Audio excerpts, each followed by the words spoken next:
Lagi to refill. Pagtapos gamitin, tanggal yan. Hindi yan totoo, laruan lang yan Naghahabol kami ng oras pero hindi kami nagmamadali. Nilagyan ni Papa nitong lining. Siyempre, biyahe 13.1 kilometers per liter na average. Yung nakikita nyo rito, subject to change pa. What's up guys? Good morning sa inyo lahat. Today, andito tayo sa Nueva Ecija, sa resort ng aking uncle. And yeah, ito yung Innova namin natin kahapon. Hindi ko na na-vlog ng maayos kasi masyadong naghahabol kami ng oras pero hindi kami nagmamadali. Ang gulo, no? Pero yun nga, hindi na ako masyadong nakapag-vlog kasi nag-focus ako sa pagdadrive. Kahit ako lang sa inyo yung status ng Innova. Nilagyan ni Papa nitong lining. Sticker lang yan. So pag nagsaka pwedeng tanggalin. Ito siya kadumi ngayon. Siyempre biyahe Ayan.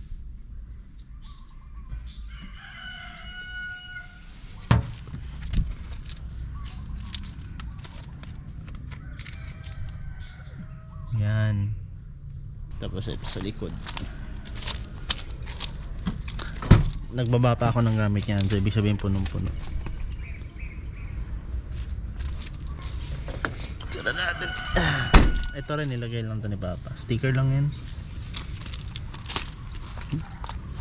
Naman yung Fortuner na review natin ang nakaraan. Tour ko kayo dito sa resort ng dito ko. Dito to sa Lupao, Nueva Ecija. Ang drive, realistically kung bago ka lang sa lugar, bago unang biyahe mo pa napunta rito, abuti ka 5 oras kasama stopover.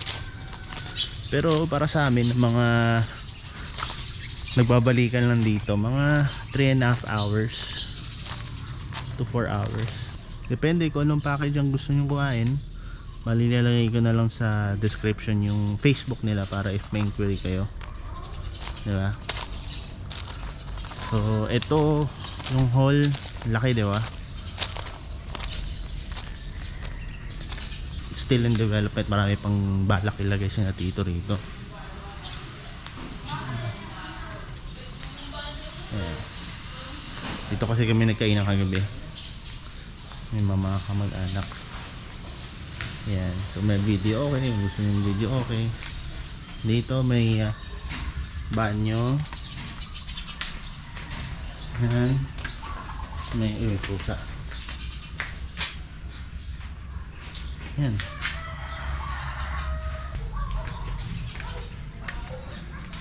Mga ilaw. Yan. Tapos yan. Casa Paulino.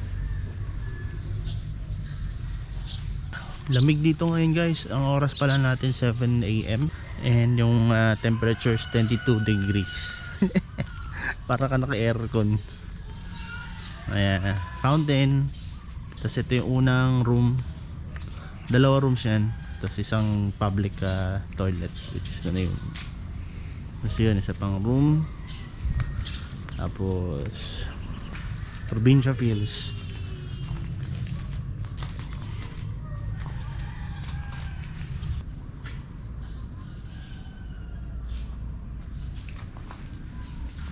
Lagi to refill. Pagtapos gamitin, tanggal yan. Tapos refill. So laging kabago ang tubig. Hindi yan basta-basta kinoklorin nila. Yan. So public toilet ulit. Yan. Tapos may konting libangan. Pwedeng tambayan habang nandito kayo sa pool area. Hindi yan totoo, laruan lang yan Kahapon kami dumating dito mga 6. Umalis kami sa atin sa Bacoor ng 4. Ay sorry, umalis kami ng mga 1:50. So may isang oras kaming or 1.5 hour kaming pahinga sa stopover sa NLEX Lakeshore. Hi Chloe.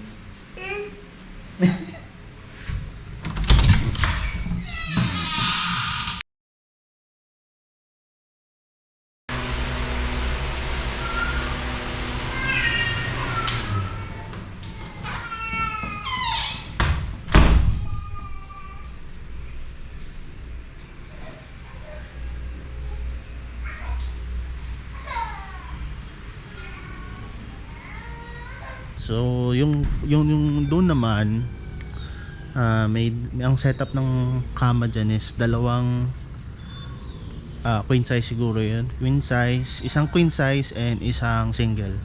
Dito rin isang queen size, isang single, and then doon din isang queen size, isang single bed. Ayan. Actually yun meron pa doon, pero doon na yung caretaker. Still ongoing pa rin yung development ng resort. Marami pa rin projects na dito na gustong ilagay rito. So yung nakikita nyo rito subject to change pa pag may mga madadagdag pa dyan.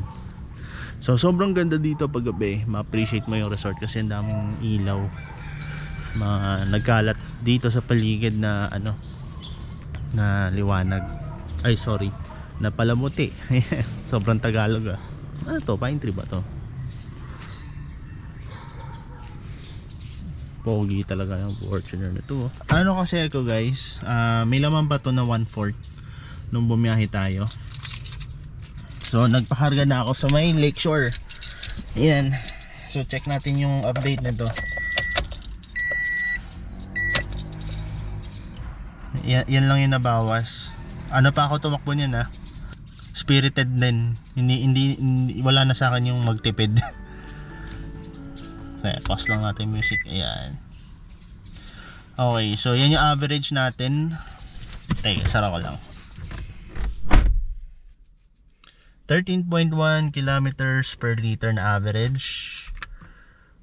Range is 439. 44 yung average speed kasi sa loob na ng city rin halos, sa loob na ng bayan, tapos na expressway. Hindi ko na reset yan.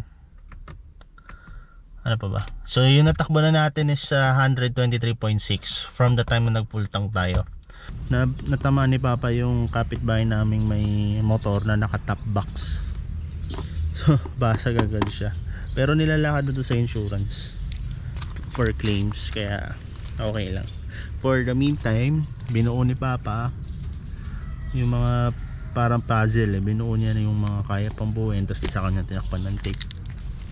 Sulit talaga to guys, sobrang ganda ng Innova para sa akin, pang pamilya. Hindi ka mag-aalangan sa speed niya or sa power ng sasakyan, sobrang hindi ka dapat mag-alala.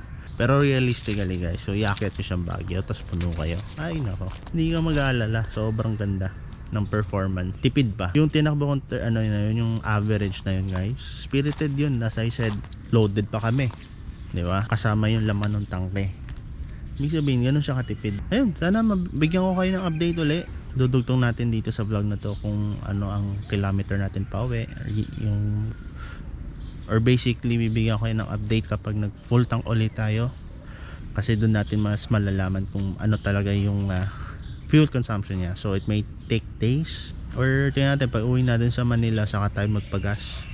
Gusto ko yung Fortuner na dito ma-review yung Fortuner niya, yun talaga yung una kong first love na Fortuner, which is yung 3.0V na first facelift ng Fortuner. Sobrang gusto ko yun. So wala pa, sa bahay nila. Anyway guys, maraming salamat sa panonood sa video na to. If you like this video, please give this a thumbs up, like, share, and subscribe. Thank you for watching. See you soon sa susunod na vlog. Bye.